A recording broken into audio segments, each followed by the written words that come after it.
Hello बच्चों, हमने इस्लाम धर्म की स्थापना और मोहम्मद साहब की शिक्षाओं को जानने के बाद अब हम यह देखेंगे कि भारत में इस्लाम धर्म कैसे आया और कैसे भारत में इस्लाम धर्म का प्रचार और प्रभाव फैला। अब हम बच्चे ये देखेंगे कि भारत में इस्लाम धर्म कैसे प्रवेश किया। सबसे पहले बच्चों, अरबों के आक्रमण के माध्यम से भारत में इस्लाम धर्म फैला। दूसरा है अरब व्यापारियों के माध्यम से। तीसरा है ईरानी शरणार्थियों के माध्यम से। चौथा है सूफी संतों के माध्यम से। इस प्रकार भारत में इस्लाम धर्म 4 माध्यमों द्वारा प्रवेश किया। सबसे पहले अब हम पहले माध्यम को जानेंगे कि कैसे भारत में इस्लाम धर्म का प्रवेश हुआ। अरबों का आक्रमण भारत पर समय समय पर होता रहा, लेकिन सबसे पहला आक्रमण खलीफा उमर के समय 1936 ईस्वी में पश्चिमी तट पे हुआ था। यह आक्रमण सफल नहीं हुआ।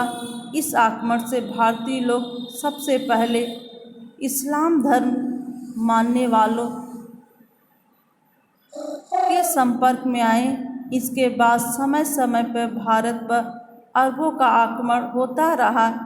इसमें संपूर्ण सफलता मोहम्मद बिन कासिम को प्राप्त हुई। मोहम्मद बिन कासिम 712 ईस्वी में सिंधु के शासक राजा दाहिर को पराजित कर सिंध पर अरबों का राज स्थापित किया। इस प्रकार भारत में इस्लाम धर्म का प्रवेश कैसे हुआ?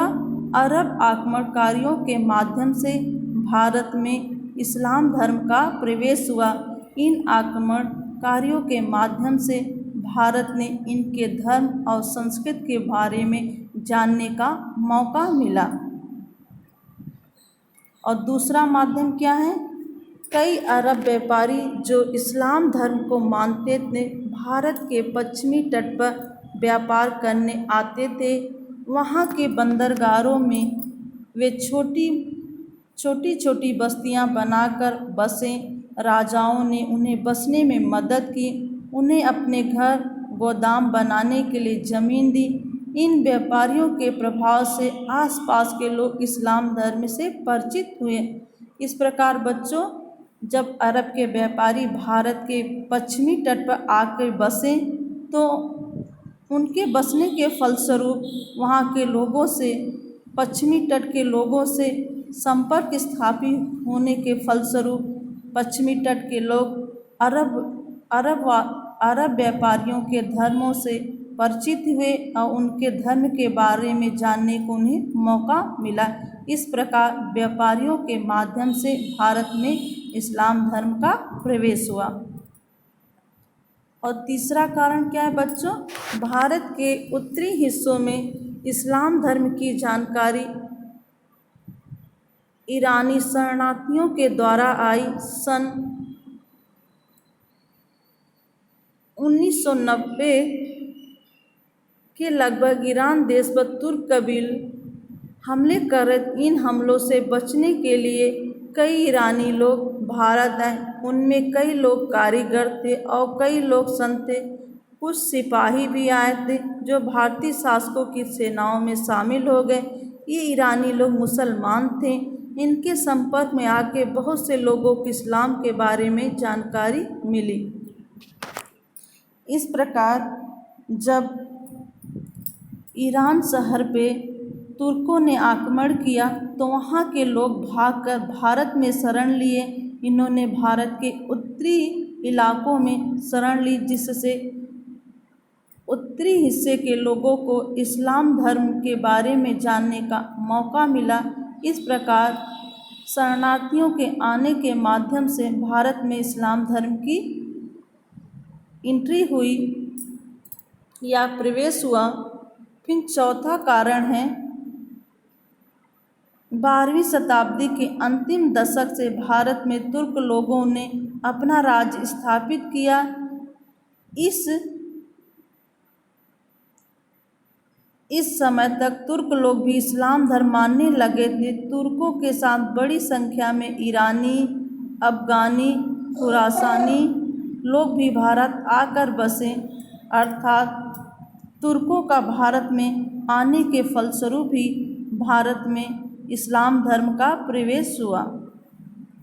इन लास्ट माध्यम है 12वीं शताब्दी से लेकर 16वीं शताब्दी के बीच कई ऐसे संत हुए जैसे कबीर, नानक, तुकाराम, रामानंद, जिन्होंने साधारण भाषा में दोहे और गीत गाए जो ईश्वर के प्रति भक्ति भाव से भरे थे।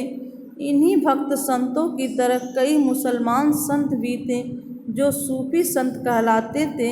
अजमेर के ख्वाजा मोइनुद्दीन चिश्ती, पंजाब के बाबा फरीद, दिल्ली के निजामुद्दीन औलिया बहुत जाने माने सूफी संत थे।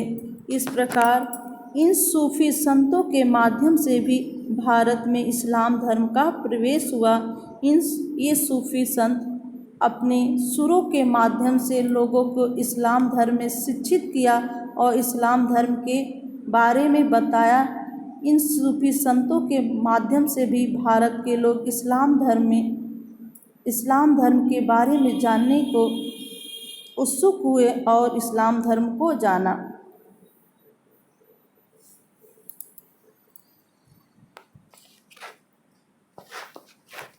इस प्रकार 5 माध्यमों से भारतीय और इस्लाम धर्म के लोग एक दूसरे से परिचित हुए और एक दूसरे के बारे में जाने और उनकी अच्छी और बुरी बातों को सीखा और जाना।